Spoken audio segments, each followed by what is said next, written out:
Head of Merlin. Hi guys, Dragon Arthur here. Today I will be doing my I doubt last Noble Knight deck profile. Just before we get into it, this has taken a lot of work to get together. I have had so many different variants of this exact same deck, with the non-Noble Knight and non-Noble Arm cards. I think I've got the Noble Knight and Noble Arms numbers down packed quite well. I suggest you guys try out at least the Noble Knight and Noble Arms at the numbers that I have them at.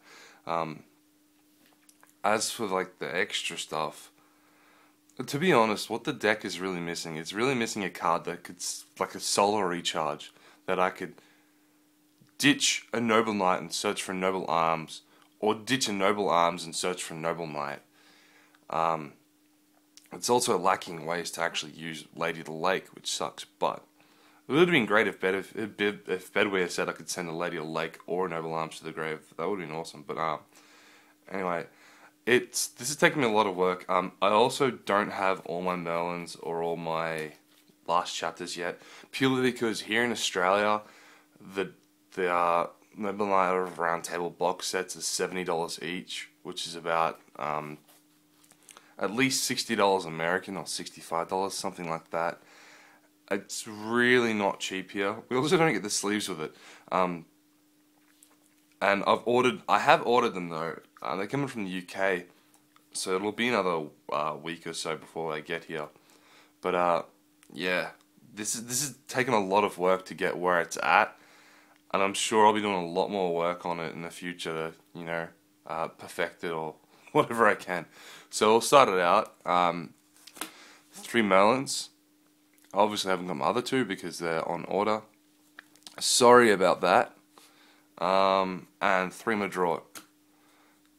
They're the only monsters that are played at 3 in the deck right now. It kind of sucks when it comes to consistency, but yeah. But look, they still work pretty nicely. I don't really need to go into the details of why they're at 3. I have another separate video of assembling the Noble Knights, of building this deck and like the thoughts and stuff behind it, but yeah. Anyway, obviously the best cards of the deck. Next we have 2 Boars and 2 Brothers. These are the kind of cards that you'd like to see in your opening hand because they help, but you'd still prefer the Madrot or Merlin. This card, for a long time, I didn't like at 3. If you look at my original videos, I played him at 2 because I didn't like the idea of playing him at 3 because I can't always resolve his effects. And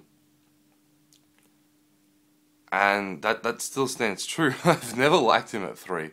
Like, I had to play him at 3 because of the inconsistencies of the deck and then play 2-potted dualities, but, you know, I'm really glad he's at 2 now. Look, the amount of times that I've used Madrot and done Balls' effect is, you know, I hardly ever have 2 of these guys in my hand. And if I do, I just summon him out and use his effect without needing to use Madrot. A little bit slower, but regardless. Or I could just use Madrot and use Bedware to send 1 to the grave. You know, there's a little bit of stacking there. Too bad it's not Gwen though. But I've found that this has worked very well at 2. You don't need 3, especially in this build now. These numbers here work extremely well, and just try it out. Just trust me on that. I've played enough games with it to know that I don't need 3, especially now. All right, now this comes the little bit harder, trickier, harder part of and more painful part of where I've had to take a lot of stuff out. And mix a lot of things around. So we've got 1 Bedware, we have 1 Dristan. They work very well together, especially with brothers. We have 1 Black Lancelot and 1 Ector. We have 1 Galahad and 1 Gawain. Note that these cards all seem to particularly work well with each other. They kind of complement each other very well on the field. We have 1 Lady and 1 Gwen. Lady is a very arguable card in the deck because it has very little synergy. I like it for its niche role in the deck, that you can, get out the synchro with it, that you can tune the levels up and down. You got 2 level 5s. Well, yup. 1 level 5 out and another level 5 in hand, like a Black Lancelot in hand. And so you got an Ector and a Black Lancelot. What you could do is and a Lady in the Grave, eat Ector's level, special summon her out, normal summon him on top of Lady, then use Lady's effect again to eat his level, so they're both level 4s, and you can go on the rank 4. But there's just a few things you can do, and the Lavarval chain thingy to get this guy out first turn if you start and draw 1 equip and Gawain. But I just find its utility handy. A lot of people have decided not to run it at all. That's fine. This guy is also very good against rogue decks. Not so great against the current meta, however. And to finish off the monsters, BLS. That that has not been an easy choice to put that in the deck. Well, I guess you could consider that as a spell more than a monster, but BLS, like, I was running some other cards, like Double Summon. Double Summon works alright in the deck, especially now, but I've decided that I needed something that could just... I found that removal of being able to banish my opponent's cards is just too powerful at the moment. You struggle a lot against Burning Abyss because everything you destroy just helps them to get shit back. You need to banish stuff out. And then there's also Cliff Forts, and then if you can get like a level 8, you can kind of get past their effects and banish them with that. But at the moment, he's just too good not to run. I mean, it's not optimal that you have to banish one of these two guys, especially him, or banish a Merlin from the grave. But let's be honest, they're the 5 darks that you'll have in the deck. Let's be honest, if you manage to need to do that, you're probably going to do it to win anyway. It's probably going to get you up further than the other effects. But yeah, it's still costly to play him, but I'll be trying him out, seeing how he goes. He does have the Ring of Brokenness, obviously. If you don't know what the Ring of Brokenness is, almost any card that has this ring is quite a broken card. There's Machina Fortress, or whatever it is. The Machina dude has it. Archlord Christia has it. This guy has it, and so does other Envoy guy. But yeah, that's just off track.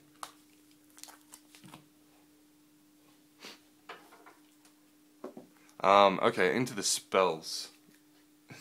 What? I don't know. Into the spells. Okay, so I don't know where to start with this. Let's start with the non-noble arm stuff. I'm running triple MST.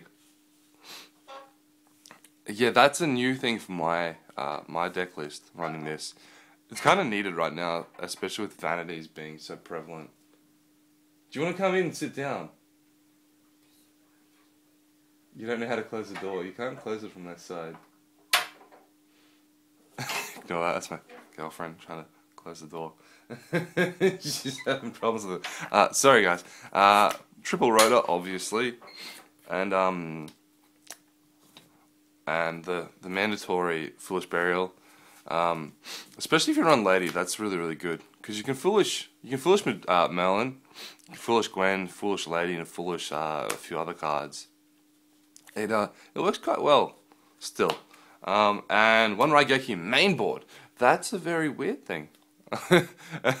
I never thought I'd be saying I'd be playing this main board, but yeah, I found it to work quite well. Especially with how the deck kind of OTKs now, especially with like Merlin and shit. Like Merlin and Bedwear actually really help to make the deck kind of OTK-ish. Like the amount of times I've had 2 monsters out, so I got a Madrort and a Bedwear or something. They're both an attack. I attack Madrort 2/7 with Gallatin on him. or 2/5 or whatever, Caliburn, 3k, whatever. Use Bedweir's effect, put the Gallatin on the Bedweir, he attacks 2/6. Say I only had the Gallatin on the draw it, so he's 2/5. Attack 2/5, or 2/7, whatever. Attack 2/5, attack Bedweir 2/6, banish out Merlin, go on to the rank 4, and then attack with whatever he's on. You know, at least 3k. That's an OTK. I've FTK'd with this deck now because of this guy and this guy. Legit, I can FTK with this deck. It's ridiculous. It doesn't happen a lot, but given that, it actually does happen. I kind of wanted to make the deck like an OTK Noble Knight deck, but it doesn't always OTK. But Raigeki does help to, you know, deal a hell of a lot of damage, especially if I was to run Battle Guard Howling, which I'm not at the moment, but it's always in consideration. But, you know, the chances of getting those aren't incredibly high. Okay, so running 2 last chapter. As I went through in my other video, you're not always going to be able to resolve this effect. You can only activate 1 per turn. So if it gets negated, you can activate the other one. But yeah, you kind of need to have the stuff stacked in your grave. And a 1-round table, because you don't need 2 anymore. 1's all you really need. If you draw into 2, you're kind of bricking. And yeah, but it works really nicely at 1. I don't want to really take it out. 1/2, 1 Caliburn, 2 Gallatin. Yes, back to the old 2 Gallatin. Now, my argument behind this is, if I one Bedweir, because Bedweir's a card in the deck now, and works amazingly with Gallatin. The other thing is, a lot of monsters at the moment have like 2500 attack or defense, and a lot of other effects. Now, if you put Gallatin on something, on a Noble Knight, most of them will go over 2500. They'll be 26 or 27, 28 and 29. I don't know if there's... except for Brothers. Brothers is the only one that won't be. He'll be 22, and then Galahad will be 25, but... yeah, it's quite good if you have a Madrot on the field and they Veiler it. You've at least got a 2700 Madrot, which is a little bit scary to try to get past. Especially if you go second, you know, you'll beat over almost anything they have. I mean, it's not great getting Veiler and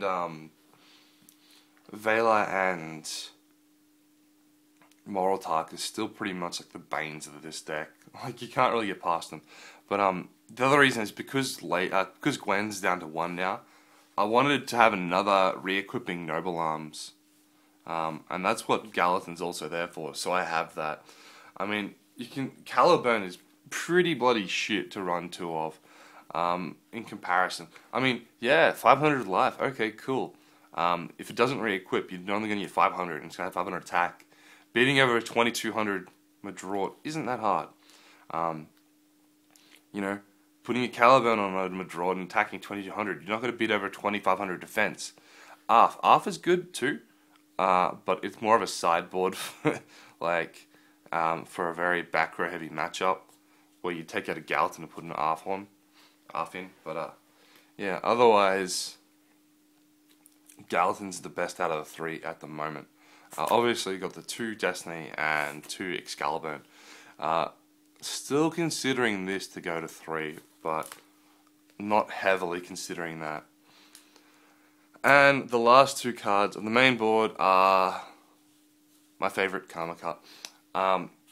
Again, I was playing Diddy Ground. Diddy Ground was working very, very well, because if I could manage to clear my opponent's board in 1 turn, like especially if they're playing Burning Abyss, I would just banish all their Dantes and Virgil and they'd have nothing.